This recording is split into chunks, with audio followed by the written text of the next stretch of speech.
Serious former missing persons. What's your story? I developed a serious mental illness. As a result, I went from getting a graduate degree to being on the streets the next spring. There was a Facebook page, have you seen my name? Quote, I was on the streets for about 8 months, sleeping on benches. The cops pulled a gun on me for asking strange questions. Someone put a gun to my head while I slept. I was beaten with blood everywhere a couple times. I would never fight back. I was arrested for sleeping on a bench. That being said, many people were very kind to me. People would buy me a meal fairly often. Finally, I was deemed incompetent to stand trial for a minor, non-violent charge and got help and saw a psychiatrist that actually asked me questions and cared about me. Before that, they would hold me 2 to 3 days and release me without even asking any questions. I remember occasionally sleeping in the park across from the White House. Weird to be within that distance of the President of the United States while homeless. At one point, the Secret Service took me to the hospital for being strange there. Not a delusion. I haven't been homeless for a few years now. Live with a roommate. See my doctor every month. Just needed some help and compassion. And meds. Life is pretty good now. The fuck is wrong with American cops? Pulling a gun on a person for asking questions? I had a cop friend in a major US city. The training they went through was brutal. Downright abusive. She was romantically involved with another cop, who would pull a gun on her during sex. She liked it, though who knows how truly consensual it was. Among other things. This is like one random person I knew.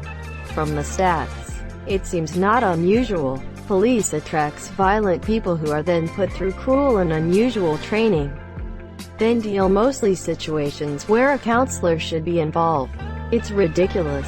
Defund the fucking police. I ran away from home when I was like 10 with a friend. Rode our bikes to another state and lived under a bridge for a week. It was a relief when they found us. 2 10-year-olds for a week? Question mark. That's crazy. What did you guys do for food? I had some cash but not much. My friend eventually resorted to a couple of trips to the local grocery and shoplifted a few candy bars when the cash ran out. That is how we got found. He was spotted on his return trip from one of those supply runs. I feel guilty about that to this day. Also because he came from a seriously abusive family and really caught it when he got back. His dad was so awful that his younger brother committed suicide a few years later because he was afraid to show his dad his report card. Kid was 9 years old when he did that. I can't imagine being that afraid of your own dad. Monsieur, I remember being terrified of my always supportive and loving mother because of my report card. But not fearful for my life. Terrified. Was missing for nearly 2 years as a teen. Had a horrible home life and attempted to run away off and on since I was 10. When I was 15, called my mom to see if I could stay the night at my friend's and she just went off on me, screaming how I was going to get it when I got home. Because the phone bill came in, I racked up quite the charge. I remember crying and waiting for the public bus. I was going to take the bus to the docks and throw myself into the Sound because there's no way I could go home. By chance, a homeless teen struck up convo and took me under his wing. I look back and realize how lucky I was. He was truly an angel and never took advantage of me, and helped me find shelter and food. I lived on the streets for a while, until my boyfriend and his friends, who lived in a different city, came and got me. I then lived at various houses, garages, sheds etc. in his town for months. His parents assumed I was in town, but my dad was on the lookout for me and threatened to have them charged for kidnapping. Finally ran into my dad one day in the park. He asked me to come home and I, under no uncertain terms, told him if I went back, I'd kill myself. We were at a pass. So he backed down and told me I can always come home if I needed to. Took that as his blessing, so I got a job in an apartment with some friends. Never went back. My relationship with my dad is good now. I haven't talked to my mom in ages. Most people in my life have done the same. Turns out my mom lied about what happened. Went on to lie and say, my boyfriend's parents called and said they'd kidnap me, etc. She's extremely unwell and abusive. I did the right thing in the long run getting out when I did. My life has been hard, but leaving a toxic, abusive home life was the best thing I've done. Not quite a missing person story. But here we go. Me and my friend were like 6 years old. We wanted to go buy fireworks, but neither one of our parents had time to take us. We asked our friend's mom if we could walk to the nearest stand, roughly 3 miles away. She said, oh yay, so or you can. Quote, us being too young to register sarcasm to its fullest extent took her word as gospel and set out on our trek. We made it to the stand, bought all of the fireworks we could with my friend's money, $5 lol, and started our trek back. We were like halfway back when we spot my friend's mom's car coming down the street. Hey, that's my mom. She can give us a ride back. Quote, me, squinting my eyes to see who the passenger was. Hey, my mom's with her too. Why are they together? Quote, oh man, were they pissed. But I dodged any punishment because I was told to plead my case to my father. He was like, welp. She said they could go and he didn't know any better. Can't really punish him for that. My friend got grounded for a week and the fireworks we bought were confiscated. Oh man, confiscated the fireworks? That's so wrong after all that walking. Lol. I think she eventually relented on the actual 4th of July and gave them back. But this was a long-ass time ago. I rejected what my family was in from 19 to 21 went missing.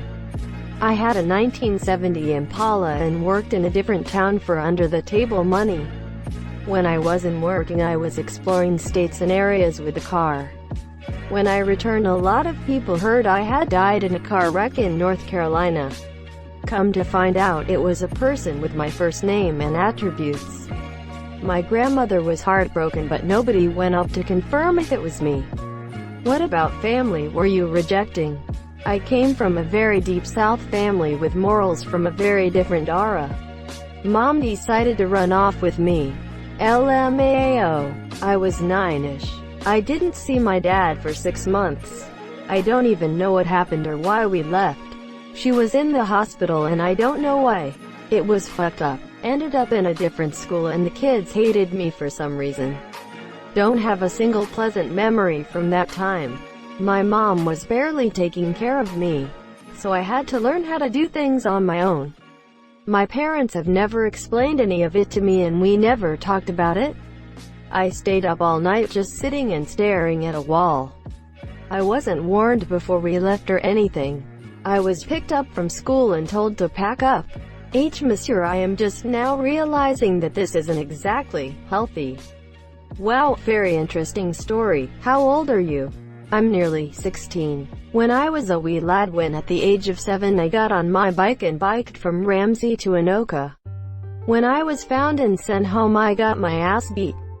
I don't know these two cities at all. How many hours or days is that, and why did you leave?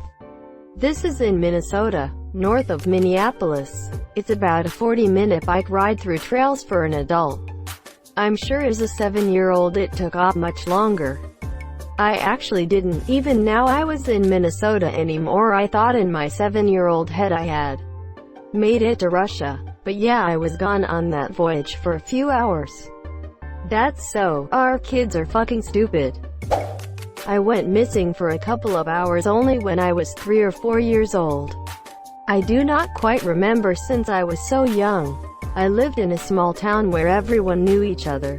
So I was allowed to go play outside alone and could go as far as the end of the street without any trouble. There was a lot of children my age on my street, but I did not know all of them yet. I had gone to play with a friend, and we decided to go play with my friend's neighbor's daughter. I didn't know her, but my friend did, so it was alright. I was always happy to make new friends. The three of us ended up in the girls' basement since it had been transformed into a playground and was paradise for kids. We had been playing for a little while when my friend had to leave. I stayed and continued to play with my new friend. There was loud music on, and her parents were in the basement with us to watch over us. We continued to play for a while. The dad then went upstairs to get some water, and someone knocked at the door. I had been missing for some hours, and when my parents had gone to get me at my friend's house and had found out I wasn't with him anymore, they had started to look for me. My friend had told them where I was, but since we were all downstairs and did not hear when they knocked at the door, it had led my parents to believe that nobody was home anymore. When I stepped outside, all the neighbors were out looking for me, along with the police. Thank you so much for watching and have a good day.